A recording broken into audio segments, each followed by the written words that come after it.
Hey everyone, welcome back to the M&R Show. I'm Ron, And I'm Malcolm. and we are back from our long hiatus. Shit. It feels good to be back, Mark. What about you? Hey man, it feels to be back. I want to be real, transparent through this. Zoom is bad. I'm sorry. I really have to go and tell the company. I have to have a report because it's stopping me from what I need to do. So yeah, I just want to understand. Like Zoom been really messing up, y'all. I'm very sorry, y'all. That's my fault. That's my fault. That's my fault.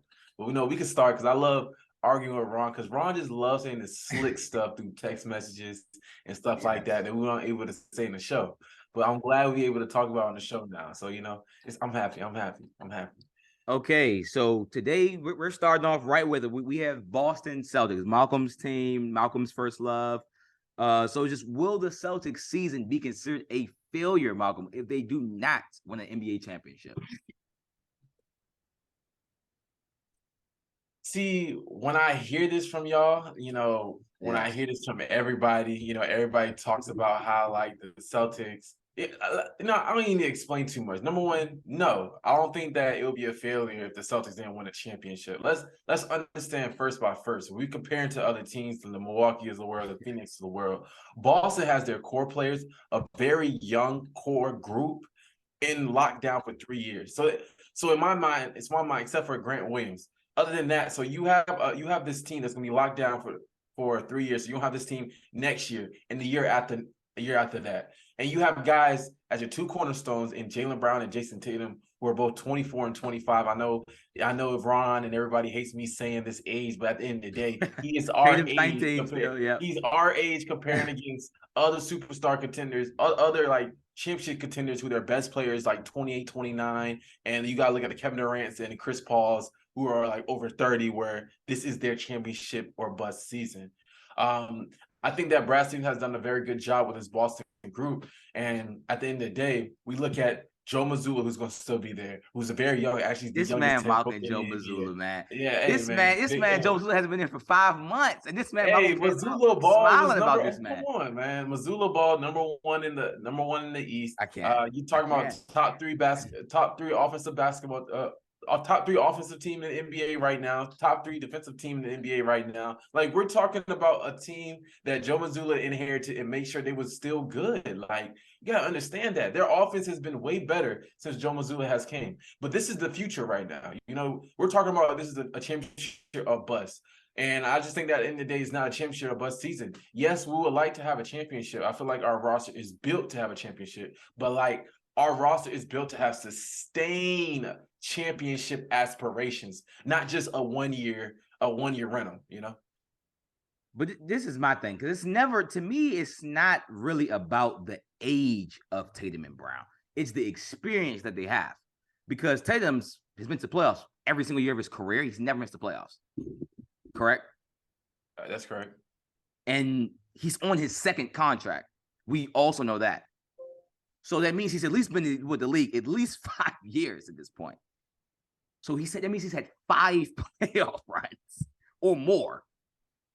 So it's not like if he was like 25, but like had one, like this is maybe his second or his third year in the playoffs, and the team wasn't really that good. Like, oh, okay, like he's young. But since he's had bites of the apple, it's like if it doesn't happen this year, it has to be a failure. For one, I understand that they do have a lot of players under contract. I do understand that. This is a really good team right now. I don't think there's really a roster that's better than this team. So you're going to the playoffs with the best roster. I would say we said that last year too. We said they probably the best team last year. They don't have the best player. So 2 years in a row, you've had arguably the best roster in the NBA. You go into the playoffs in the East. The East is a lot better this year for sure. But truthfully, I don't think really Milwaukee or Boston can actually come out of the East, in my personal opinion, unless Giannis or Tatum goes down. With a healthy Tatum and a healthy Giannis, I think either the Bucks or Boston. You really only have 2 true contenders in the East. If you cannot win a championship under these circumstances, I just have to call it a failure. And again, Mazzulla has done a great job, but sadly for him, and we hate putting all these expectations on the black man, but the black man picked up a team that went to the NBA Finals. That's the standard. If you are under that standard, you didn't do what your predecessor did. And you have an even better team than your predecessor. And like Malcolm said, you have even more experience. They have finals experience. So this year, I'm just really interested to see what happens, especially series by series. This is my year, Malcolm, that I want to see Jason Tatum be clearly the best player in every series. Because last year we played Miami. You ask the majority of fans, they probably say Jimmy Butler is the best player. Or like, oh, okay, Jimmy Butler had some bad games. Tatum got a little hurt. He had some good games. It was a tie. In the finals, we clearly know Curry was the best player.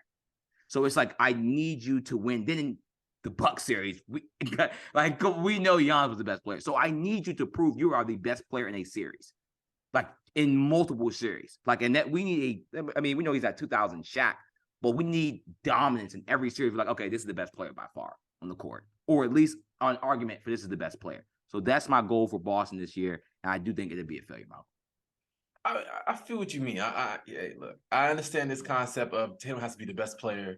But has to be the best player every series. In the series, I understand the concept, but at the end of the day, when we look at the Celtics team, when we look how the Celtics team is built, we could say, yeah, you might got the best player, but do you got the second, third, fourth, or fifth best player?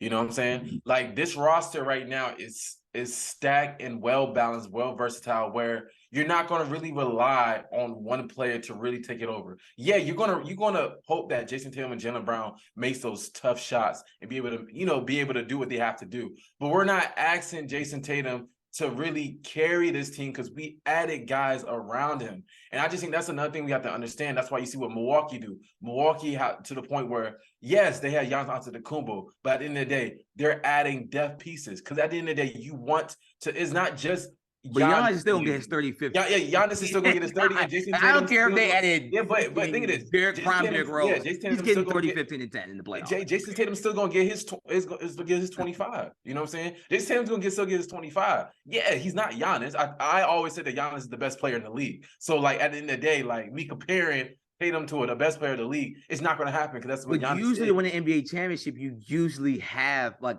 who was the last NBA champion?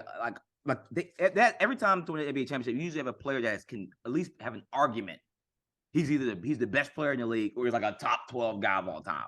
Like, it's very rare you don't win under those circumstances. Like, is it possible? Yeah, if you have the best team by far, I would say so. But it usually, you have a Giannis, or you have Curry, or you have LeBron, or you have Durant, or you have Curry and Durant. Like, usually it kind of takes you to have, like, at least that player maybe to have either like the best season that year or top 12 argument. Like, usually it takes that. Now, things change. Things can change. It's just a 1 year. It's a 1 year sample size. But it's going to be interesting to see can Boston and the Celtics kind of work that trend, or will Tatum edge his way into that best player in the league conversation. All it takes is a good playoffs, man. People were saying Jimmy Butler was playing like LeBron James just because he had a good playoff run in 2020. Like, it's possible. So you talked about how, Jimmy Butler, how he can be able to be good, but we got to understand, let's look at the roster. Let's look what Jimmy Butler with that Miami roster. We seen how that roster was stacked all the way around. They had shooters, they had defenders, they had a well-coached squad. Boston is taking the same thing. And that's another thing. Let's think about this.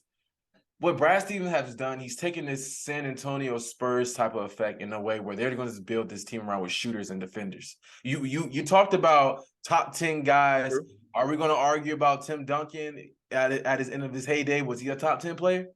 Nah, but you did have you had a young Kawhi. You know what I'm saying? Kawhi was not top 10, but you're right. Okay, exactly. You got Tony Parker and Manu Ginobili. The point about them was they played this type of basketball where they was able to pass, they were able to shoot, they was able to defend, they was able to do a lot of things. Yes, Joe Mazzulla is not Greg Popovich because I know we're comparing to one of the greatest ever, but at the end of the day, hey, Joe Mazzulla is one of the tops as far as coach of the year right now. He's doing a doggone good job of what he's been doing right now, and I feel like Brad Stevens is trying to follow that same effect from San Antonio. That's why he brought in a guy like Ime Udoka, who had a San Antonio roots. That's why he always said that Joe Mazzulla will be somebody that's going to be way better suited for the job than he is. We've seen that time and time again. This guy's talking about how everybody's talking about how the best player needs to, you need to have the best player on the court. No, you need to have the best team on the court so they both can be able to play. The better team is going to be the best player in the league. As we seen last year with Giannis Antetokounmpo, when he was having one hell of a doggone series That was against a Boston. crazy series, The yeah. better team won. And that's the main objective. And that's why Milwaukee gets guys like Jay Crowder. That's why Milwaukee try to get guys like Miles Leonard. So you can add guys like Joe that. You Ingles, want to be the better legend. team, not just have the best player and feel like you can be able to do a lot with it. You see what the Lakers are doing right now, thinking that at first. No, We'll, that's we'll, a little we'll, we'll sidebar. get to the We talk Lakers. about We'll that. get Yeah, to the Lakers you're right. at a You're right. later We talk time. about it later. We talk about But that later. You're right. okay, so with Boston, because again, we have Grant Williams on the bench. You have, I mean, Ron Williams is a starter, but what is he playing like 27 minutes a game? Like overall, they use him very like interchangeably in the lineup, is the point I'm trying to make. Derek White, Brogdon, like there's a lot of bench players that have played very valuable minutes for Boston. But Boston's problem last year that they have gotten better this year is closing games. Now they have won more tight games this year. We know they were not a good when the game was within 5 points with 5 minutes left in the game. They were not good last year. They are positive on the record this year. But we have to see in the playoffs, does that transpire? Because Tatum, we saw him make a game-winning shot this week. But we all know game-winning shot doesn't mean necessarily just you were a closer, you close the game. So we want to see that in the playoffs, closing games consistently. And if you see that, that might give you confidence in the second round, might give you confidence in the third round. Next, you're in the finals, you're feeling yourself. You don't need to smell salts. You wake up already hyped. So that's what I'm really excited to see. I can't wait to see because I think we'll get a Philly, Boston second round. Boston's just own Philly, but I mean, Philly thinks they have a chance, man. So I'm excited to see that and maybe see possibly Washington Wizards in the AFC maybe sneak in there. Boston first round. I'm ready to see it. I'm ready to see. You know what? I'm calling it right now. I think the Wizards get a game. I think the Wizards have a chance to get a game, Malcolm. I think we get a game. Okay, I like what I've seen. Like, are we gonna win the series? But I think the Wizards y'all are in the play-in. Y'all, we not even talking about the AC. I Y'all think in they the get a play-in game. right now. You're thinking about the fact that you slide the Wizards into a championship or bust type of conversation is amazing to me. I was going to even finish off the topic about everything about the Celtics, and you just wanted to slide the Washington and that crazy organization over here to a championship. We don't compare that. That's two things that don't compare to each other. Washington and Boston. They don't understand Washington don't understand what championship aspirations is. They understand how to be good, that because they need to put somebody in the stadium. But that's just it. But one thing I can say about Boston is one thing that Joe Mazzulla has done this year is he stopped calling timeouts at the end of the games.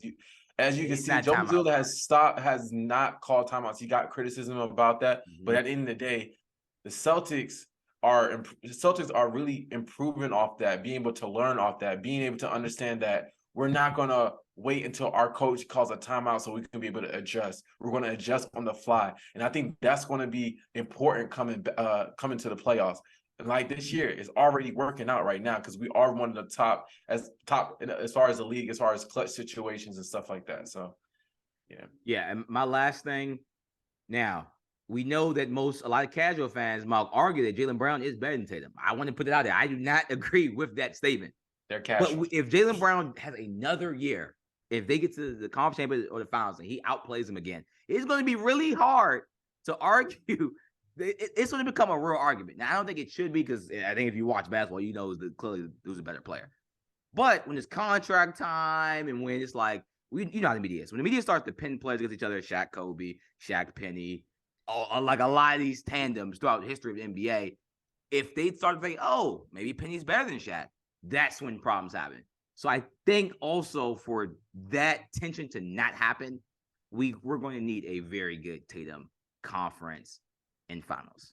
Regardless, Jaylen Brown's going to get his deal. He's going to get a supermax, and then Jason Tatum's going to get the supermax after him. So, but he might win his own team in a supermax. Again, we've seen the Shaq Penny, we've seen the Shaq Kobe. Like if he thinks he's on that level. And I would say that he's not a Shaq type player, but that's not. He kind of seems like he kind of is. So, look, I'm not predicting anything. I don't know how it's going to happen. I'm just saying if the media can kind of get into his head, which they've kind of have been, that would scare me I'm like, that'd be a tough one. It's kind of rumors that's been happening for 2 years for people who think that. I understand we're gonna keep on going on, but this has been rumors that's been happening for 2 years. Well, And guess Bill what? Simmons, I mean, if you can listen to a Boston guy, I mean, who else am I gonna like? This is the guy. Like out of Boston news, I don't know who like that is literally like who's a bigger Boston fan? Like, he's the guy. It's like I don't know, man. And side note, Boston media is one of the worst media known to man too. Because I swear to God, we're not. Boston The media Boston is media is very toxic. Like very they toxic. will force a player to leave. I think if a player leaves, it's because of Boston media before it be anything else dealing with Boston. To be honest with you, I agree. Okay. So we have another episode coming in this mode. I don't know what day that'll come out, but we do have another, and it will be a Lakers episode, everyone. So Malcolm, again, any final words on this episode, and then on to our next episode. hey, now don't sleep on my Celtics. We're doing what we got to do. Yes, Milwaukee's on their little win streak right now, but at the end of the day, everybody has streaks. It comes to an end. This is playoff basketball, and the better team will win. All right.